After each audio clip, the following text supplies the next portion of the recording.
Hi there. It's fall once again, and 'tis the season for pumpkins.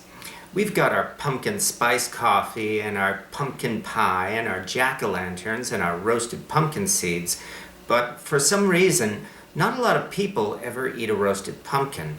That's too bad because pumpkin is a squash and it's very tasty as well as very easy to cook. And that's why I felt like putting together a stew that I could cook right inside a pumpkin so that dinner guests can eat the pumpkin itself as well as the stew inside. However, I've learned that while it makes for great presentation, food doesn't cook very well when you stuff it in a pumpkin. The pumpkin absorbs most of the heat from the oven and doesn't pass it on to the food, so while you end up with a well-cooked pumpkin, the food inside is barely done at all.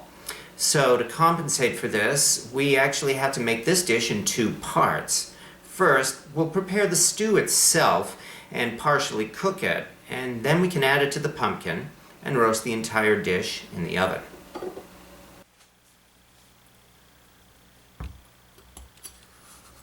What we're making here is chicken stewed in curry sauce, because I like the way the taste of the curry and Indian spice goes well with squash, especially pumpkin. None of the steps here are very difficult, but when you put them together, it takes quite an effort to put this stew together. For starters, we're using several root vegetables in the stew to go along with the pumpkin. We have an acorn squash, 1 sweet potato, and 3 white potatoes.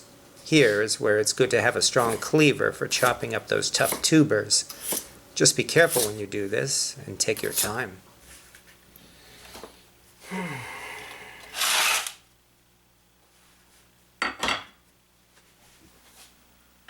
The vegetables have to be softened before they go into the stew because the pumpkin won't cook them well enough to soften them. You can boil them for about 30 minutes, but I find there's more flavor to them if you use a steaming basket and simply steam them while preparing the rest of the stew ingredients. Now we prepare 4 bowls of ingredients for putting the stew together. Mixing them in separate bowls helps to speed up the cooking, as we can dump a bowl at a time into the pan while it cooks. In the first bowl, we chop up bell pepper, onion, and fresh ginger, although I was out of ginger here and had to use ground ginger powder.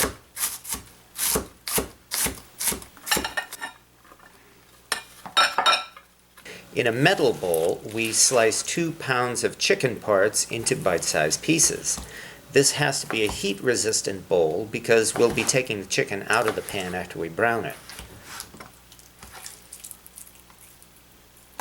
The third bowl has the standard spices used in India for making curry dishes. A tablespoon of curry and a teaspoon each of cumin, coriander, turmeric, and cayenne pepper.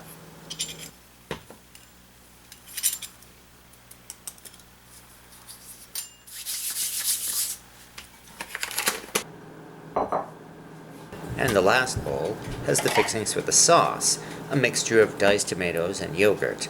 I find it better to use diced tomatoes because you can drain the tomatoes before adding them to the bowl.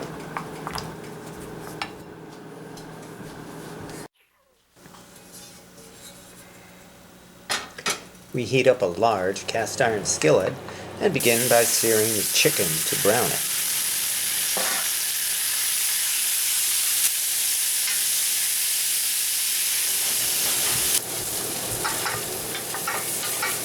Once the chicken is browned on all sides, we then fry the peppers and onions to caramelize them.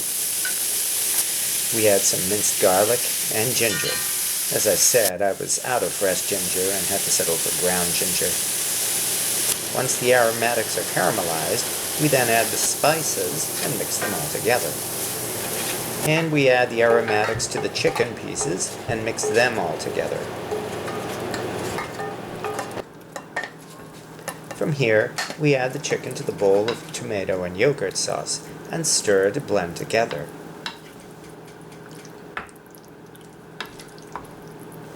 To this mixture, we add half a cup of flour and mix it together to thicken it. Then, we add another half cup of flour and thicken it even more. The stew ingredients are very thick and difficult to stir, but when they cook in the pumpkin, The liquid from the vegetables will make it into a good curry sauce.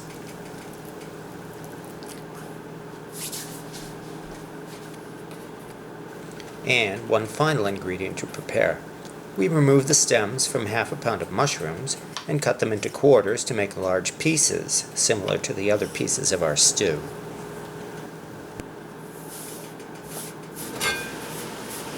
By now, the vegetables will certainly be soft and ready to be drained. At last, it's time for the big project. We heat the oven to 350 degrees Fahrenheit and wash the outside of the pumpkin.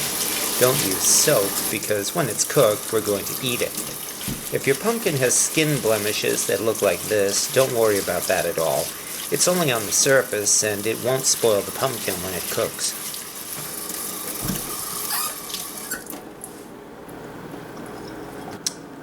Cut a large opening in the top of the pumpkin so there will be plenty of room to scoop out the stew.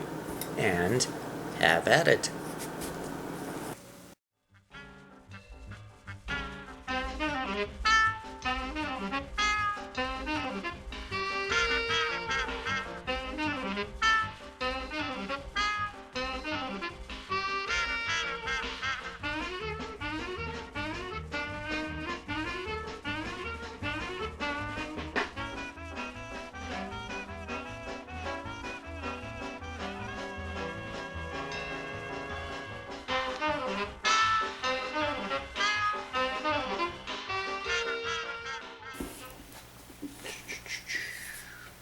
I think we're done.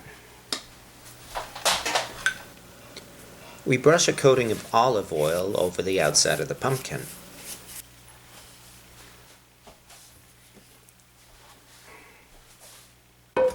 Needless to say, before making the stew, I made sure the pumpkin fit into the pot. And finally, we add all of the ingredients to the pumpkin. Here comes the stew, the steamed vegetables, and the mushrooms. We do our best to mix them all together, then add some chicken broth to the stew. We only add enough liquid so that it comes about halfway up in the pumpkin. That's all we need because the vegetables and the pumpkin itself will add more liquid. We give it one more stir, and then it's time to place it all into the oven and roast it.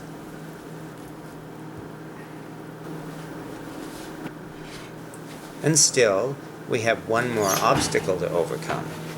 Because we're using a heavy cast iron pot here, the combined weight of the pumpkin and the pot may be too much for the oven rack. So we have to improvise a solution with some homemade heavy-duty oven racks made from plumbing pipe and a cast iron pizza pan. And finally, into the oven it goes.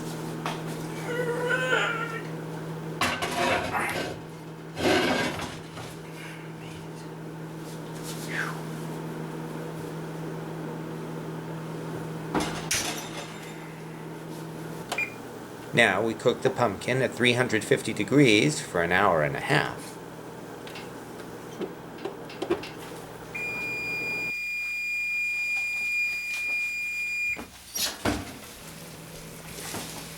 And we're not done yet. We've roasted the pumpkin, but we still need to be sure the stew is thoroughly cooked. So we remove the cover to the pumpkin and raise the oven temperature to 375 degrees. We'll cook this for one more hour. That makes a total of 2.5 hours cooking time.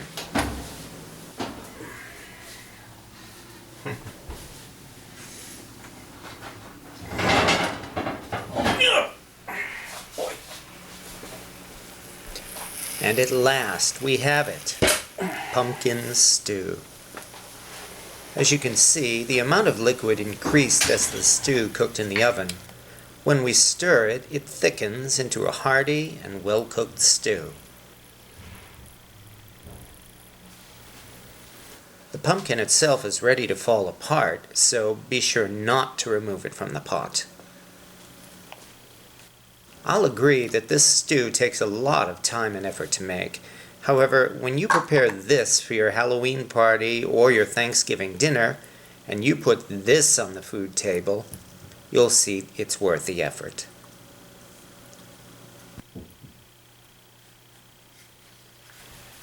Oh, and one last thing. Don't forget to eat the pumpkin. Roasted flavor of this is incredible.